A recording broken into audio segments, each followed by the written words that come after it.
जो ऑफिस में पड़ा हुआ था लेक्चर उधर भी कराना मेरे पास पड़ा हुआ कह रहा हूँ डाटा उधर कॉपी किया तो उधर चला हाँ पड़ा हुआ दे दो उधर से भी एक ले आइएगा अच्छा। कटे ही ले लूँगा सर कल याद करा दूँगा चला दो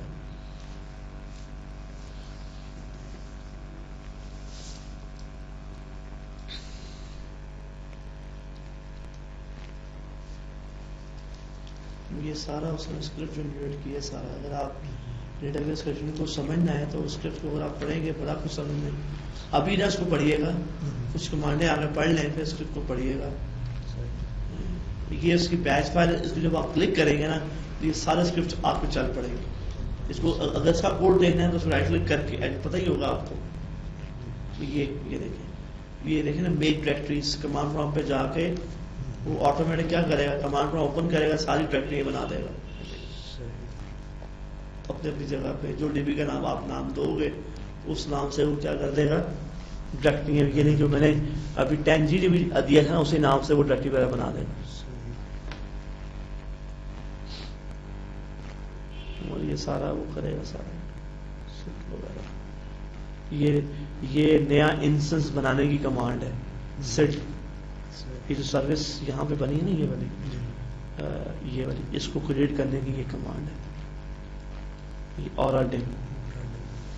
फिर उसका जो स्टार्ट मोड पहले था मैनुअल है उसको अब क्या कर रहा है ऑटो कर रहा है ताकि सर्विस बने तो ये ऑटो स्टार्ट हो।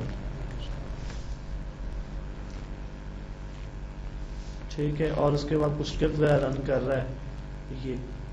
ये स्क्रिप्ट कहाँ पड़ा हुआ है सी प्रोडक्ट DB10G यानी कि DB10G पहले फोल्डर बना लेगा फिर स्क्रिप्ट हाँ वो जब आप उसको चलाएंगे ना तो ये खुद ही सारे फोल्डर बना देगा इन सब स्क्रिप्ट को चला देगा ऑटोमेटिक। जब DB10G चलाएंगे तो उसके अंदर सब स्क्रिप्ट्स दिए हैं अगले स्क्रिप्ट्स और चलाएगा। ये देखो ना जो है आपकी जो cloning DB creation post script सारे काम जो है ये अगले बाद स्क्रिप्ट यानी कि इसके अंदर बाद स्क्रिप्ट देखें इसके अंदर इसके अंदर जो है वो इसका रेफरेंस डाला हुआ है। इसके अंदर इस फाइल का रेफरेंस है और इसके अंदर इन सब का रेफरेंस है।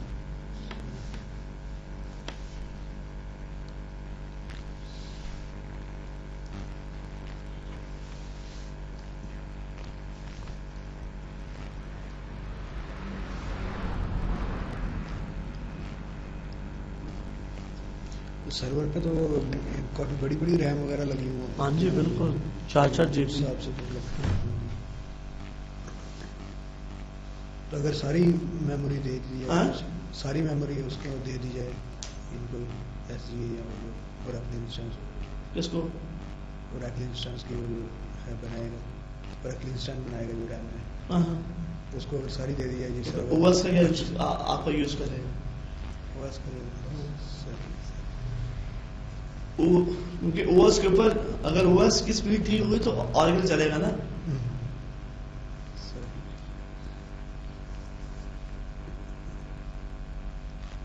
50-50 में कर देते।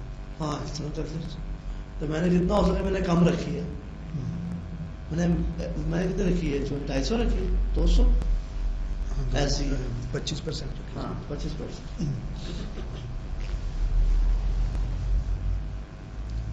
तो कंपनी में रिक्वायर कितनी होती है कितनी यानी कि अगर स्पीड के हिसाब से देखें तो कितनी रखनी चाहिए 1 GB भी रखी जाती है लेकिन इसमें शर्त यह है कि आपका 2 GB तो होना कम से कम 1 GB खुली फिर वो यूज करें।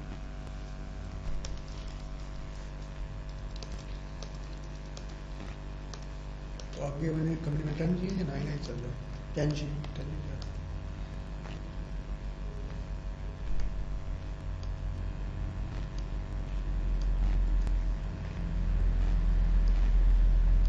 ये कंपनी क्या बना रही है प्रोडक्ट क्या है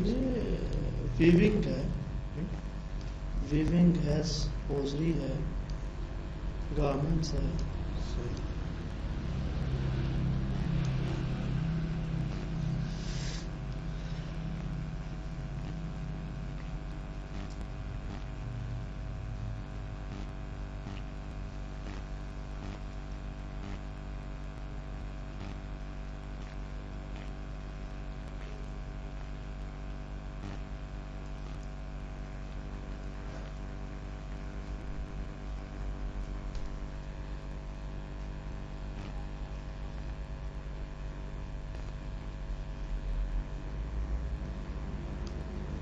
आप ये देखें ना, जो जो उसका स्ट्रक्चर बन रहा है ना, तो ये देखें इसका अपना फोल्डर बना है, जिस जो आपने नाम दिया था उस नाम से फोल्डर बना है, इसके अंदर जो आपने नाम दिया उसी नाम से अंदर फोल्डर बना है। जब आप एक और डीबी के लिए आप करेंगे तो इस फ्लैश मेमोरी एरिया के अंदर एक और फोल्डर बन जाएगा उस डीबी के नाम से। इसी तरह और डेटा के अंदर ये देखिए 10 इसकी फाइल अभी क्रिएट हो रही है, सारी कंट्रोल फाइलें, लॉग फाइलें, डेटा फाइलें सारी इसके अंदर DB10G के अंदर।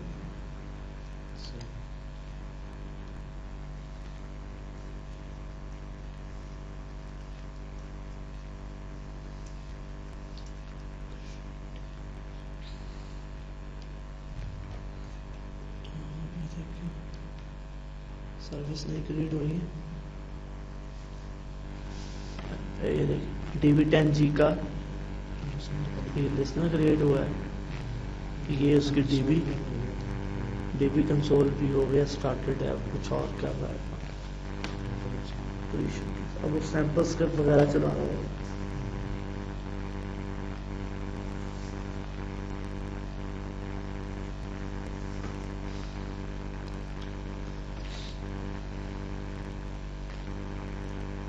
चैप्टर ये कंप्लीट हो गया आपका। इसके बाद मैं आपको टेम्पलेट का आपको बता देता हूँ।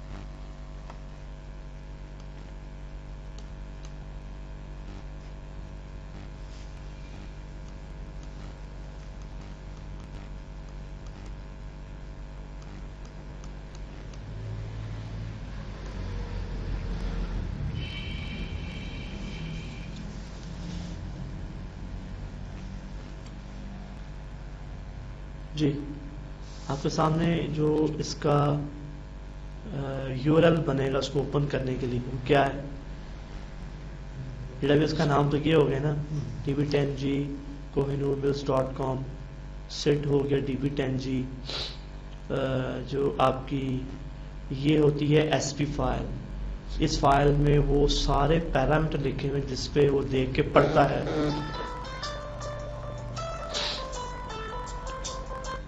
हेलो, हाँ जी,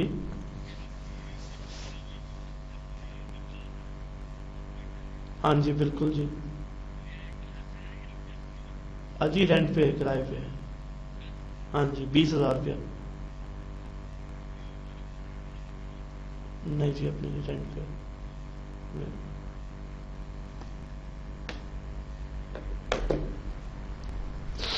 जी। तो ये यहाँ पे जो पैरामीटर्स हैं कि टोटल एसे का साइज कितना है, पीजे का साइज कितना है, प्रोसेस कितने हैं, ये सब चीज़ें कहाँ लिखी हुई हैं इस फाइल के, इसको बोलते हैं एसपी और जो डीबी का नाम होता है, ठीक है। अब इन सब यूजर्स का अकाउंट तो आपने दिया हुआ सेम ओरेकल, ठीक है। जो अदर जो यूजर्स हैं जो लॉग्ड हैं, लाइक यूजर स्कॉट है, आगे जाके हमने इस पे काम भी करना है, उसको हम क्या कर लें, अनलॉक कर दें। जैसे यूजर है OE, इसको अनलॉक कर दें, इसका पासवर्ड OE कर दें, कंफर्म पासवर्ड OE कर दें। स्कॉट भी लॉक है बाय डिफॉल्ट, क्या करते हैं, इसको अनलॉक कर दें, स्कॉट टाइगर कर दें, इसका पासवर्ड कंफर्म पासवर्ड जो है टाइगर, ठीक है। उसके बाद HR भी लॉक्ड है, इसका भी पासवर्ड HR कर दें, कंफर्म पासवर्ड HR कर दें। अगर और भी यूजर आप जानते हैं इनके बारे में तो इनको भी अनलॉक करके इनका नया पासवर्ड दे सकते हैं। Okay and exit. एक चीज़ नोट कर लें कि इसको एक्सेस करने के लिए जो इसका वेब बेस है EM, जो हमने विजिट के दौरान भी जब हमने DBCA चलाया, डेटाबेस कॉन्फ़िगर असिस्टेंट, 12 स्टेप पूरे कंप्लीट हो गए। इसके दौरान उसने हमसे पूछा था कि आपने इसका वेब बेस EM कॉन्फ़िगर करना है कि नहीं करना, जिसमें हमने बताया था हाँ जी मुझे वेब बेस्ड EM कॉन्फ़िगर करना है।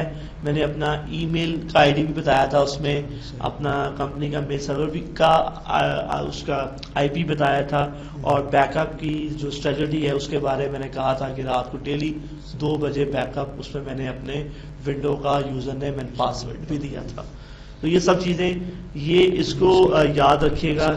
हाँ, इसको मैं कॉपी कर लेता हूँ, Ctrl+C एग्जिट। इसके थ्रू एक्सेस करेंगे।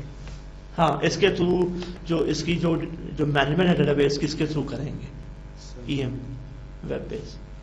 ठीक है जी, तो ये आपका जो है इंस्टेंस जो है वो आपका डेटाबेस क्रिएट हो गई है।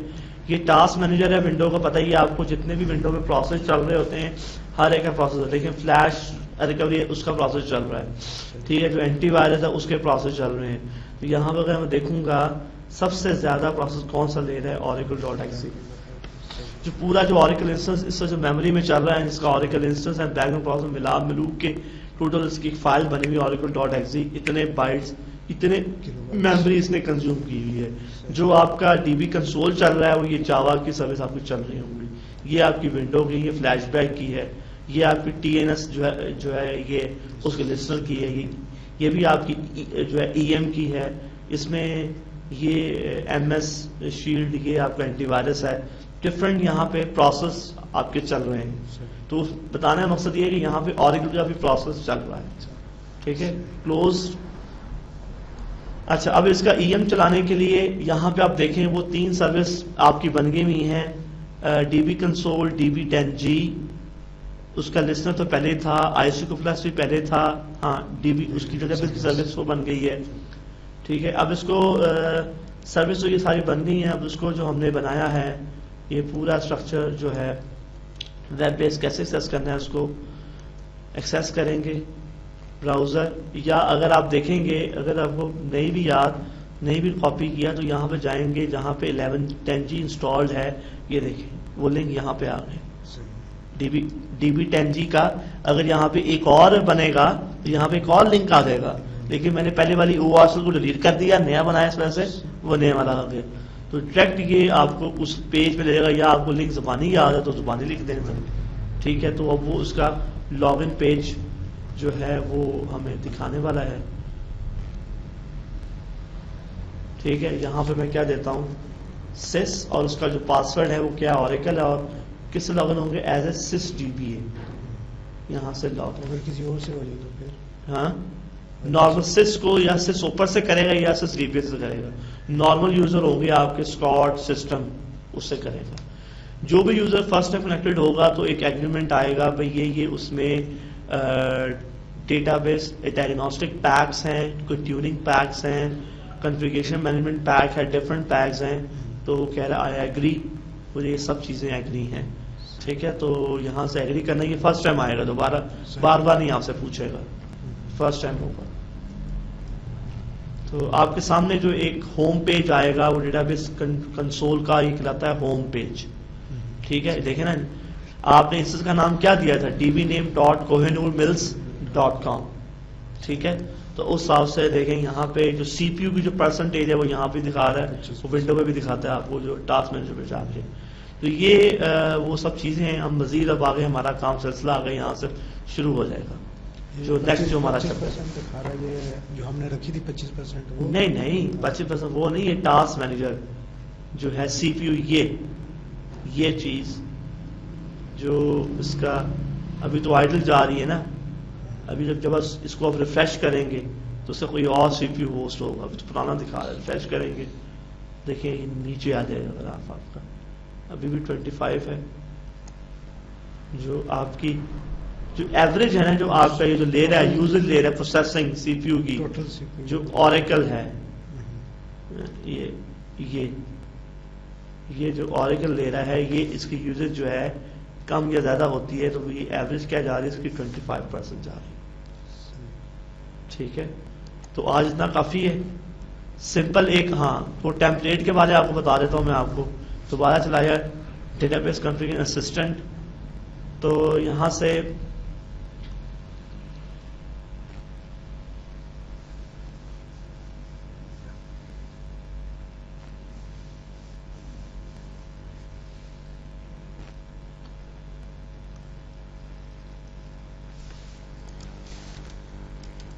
ये स्टार्ट हो गया। अब मैं यहाँ से कोई टेम्पलेट बना सकता हूँ, क्रिएट, नेक्स्ट। तो मैं एज ए टेम्पलेट बना सकता हूँ क्या, फ्रॉम एग्जिस्टिंग। अच्छा, एक टेम्पलेट मैंने पहले भी बनाया था, अगर आप डेटाबेस क्रिएट करें, याद होगा आपको, क्रिएट डेटाबेस, जब आखिर में एक मैंने जो है चेक मार्क किया था, इसका टेम्पलेट भी बना दो, याद है जी। आखिर में, तो ये वो लिस्ट में आ गए। सही। मैंने नाम क्या दिया था, 11 जी दिया था। तो शायद उसने हिंदी में कर लिया। वो एक्चुअली पता क्या हुआ है, ये उसने डीबी कंसोल 11G का चला दिया, सही। ये जो डीबीसी है। मुझे किसका चलाना है, 10G का। Configuration and system.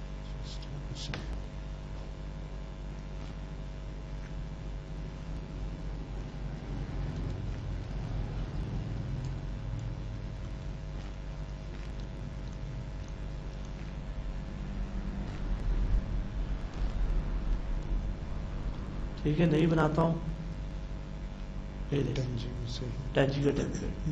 अब अगर आप नया बनाना चाहते हैं तो नया भी बना सकते हैं, ठीक है। नया खाली आप करना चाहते हैं एग्जिस्टिंग डेटाबेस का, पूछेगा किस डेटाबेस का बनाना है, उस डेटाबेस का नाम बताएं जी। हाँ जी, उसका सिस है, उसका पासवर्ड क्या है, ऑरेकल है, और किस तरह दूंगा उसमें एक तरीका बताया हुआ है, सर्विस आपने कैसे देनी है। अगर उसका जैसे डीबी का नाम मेरे क्या था, DB10G, जिस नाम से डीबी नाम से उसकी सर्विस भी होती है, तो वो कनेक्ट हो गई, लॉगिन, इट मींस कि वो सर्विस ने ले ली है। ये मेरी जो मैंने पहले डीबी बनाई उसकी सर्विस मैंने दे दी है। जब डीबी बनती तो साथ ही उसी नाम से उसकी सर्विस भी बन जाती। सर्विस के हम आगे पढ़ेंगे, इतना समझ लें, जिस नाम से डीबी का नाम होता है उसी नाम से सर्विस भी बन जाती है। तो मैंने उस डीबी जो मैंने पिछली, मैं उसको, मैं ये कहना चाह रहा हूँ, एग्जिस्टिंग डीबी का टेम्पलेट बनाना चाह रहा हूँ। तो यहां से आप टेम्पलेट का नाम दे दें, माय DB 10G, ठीक है। तो मैं यहाँ पर एग्जिस्टिंग कह दूँ, माय फर्स्ट टेम्पलेट। कह रहा है जी, maintain a file locations OFA, convert a file location to use a OFA structure. क्या होता है OFA? जो सी डीबी बनती है उसका रहता फोल्डर बनता है, उसके अंदर सब फोल्डर्स होते हैं। तो ये कन्वर्ट द लोकेशंस, तो वो कहता है जो डेटाबेस का जो इसका स्ट्रक्चर है, जो भी है, उसको क्या कर दे, OFA स्ट्रक्चर पे कन्वर्ट कर दे। मेरी ऑलरेडी OFA है, तो मैं यहाँ maintain the file location of the file template will be identical.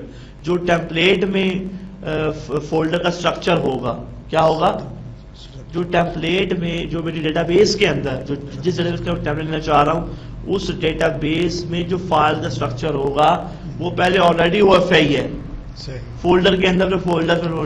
लेकिन अगर मैंने जो मैंने पहली डीबी बनाई है 10G, उसका स्ट्रक्चर OFA से नहीं मिलता, कोई और मैंने अपना सेट किया हुआ है, तो फिर वो क्या कर देगा, उसको OFA में कन्वर्ट कर देगा, ठीक है। तो मुझे क्या करना है, मेंटेन द फाइल लोकेशन। तो ये मैं फिनिश करूंगा तो आप देखेगा वो कह रहा है कि the following will be perform. ये टेम्पलेट आपका सोर्स डीबी क्या है, DB 10G, उसकी बेस पे खाली स्ट्रक्चर बनेगा, डाटा नहीं जाएगा, ओके। तो ये आपके सामने जो है वो टेम्पलेट क्रिएट हो गया। जो भी आप ऑपरेशन DB से करेंगे उसका एक लॉग होता है मॉनिटर, वो लॉग इस फोल्डर में जाकर देखा जा सकता है। तो यहां से आप टेम्पलेट का कौन सा समझ में आया, टेम्पलेट जब DB क्रिएट करते हैं उस वक्त ही उसको एज ए टेम्पलेट मार्क कर सकते हैं, बाद में भी कोई किसी एग्जिस्टिंग DB का टेम्पलेट बना सकते हैं, स्ट्रक्चर ओनली या विद डाटा के साथ।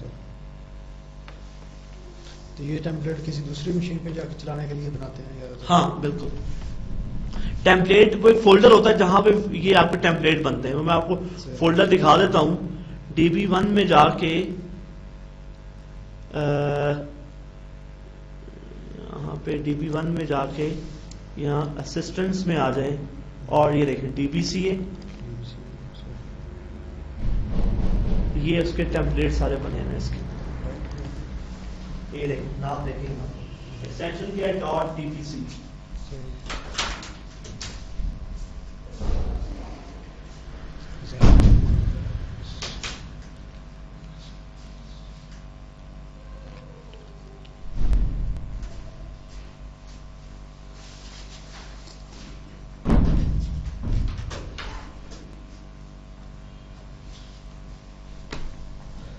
जी ठीक है जी, ये देखें ये मेरा अभी जो बना है। सही। सिर्फ इसको कॉपी करके बंदा ले जा सकता है उधर हाँ बिल्कुल, सिर्फ इसी को लेके जाएंगे तो ये आपका टेम्पलेट है। अब ये देखें, ये टेम्पलेट के साथ अगर उसकी डेटा फाइलें भी हैं, डेटा भी, तो फिर उसके साथ .ctl .dbf भी बनेगी।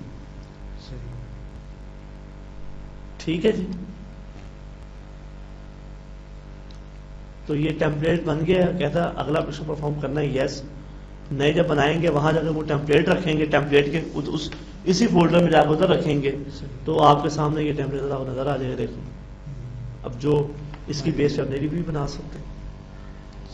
ये वही ऑप्शन जो आपको यहाँ नजर आ रहे हैं ना फोल्डर के अंदर, यस सर। जनरल पर्पस, ये वो ठीक है जी। चैप्टर ये कंप्लीट हो गया आपका। सही। ठीक है, इसकी डिटेल जो आपने ये वाले पैरामीटर सेट किए हैं माय, वही ये टोटल एससी का साइज कितना होगा वो सारा इसके अंदर आपको आ जाएगा। सही। टारगेट एससी साइज उसके मुताबिक उसको सेट कर दिया। प्रोसेस 150 है ना। अच्छा, सही। उसके बाद इसके अंदर अगर आप बैक जाएं तो उसमें ऑप्शन है configure database options. Existing database को अगर रिकॉन्फ़िगर करना है, नेक्स्ट करेंगे। DB10G एक ही अभी एग्जिस्ट करती है, तो वो एग्जिस्टिंग DB की आपकी इंफॉर्मेशन जो है वो रिट्रीव कर रहा है। तो इसमें अगर आप नेक्स्ट कोई कंपनी अगर ये इंस्टॉल हुए हैं तो उसको यहाँ से मॉडिफाई भी किए जा सकते हैं। ये इसके सर्वर प्रोसेस दो तरह के होते हैं, डेडिकेटेड शेयर, तो आप डेडिकेशन को शेयर बना सकते हैं।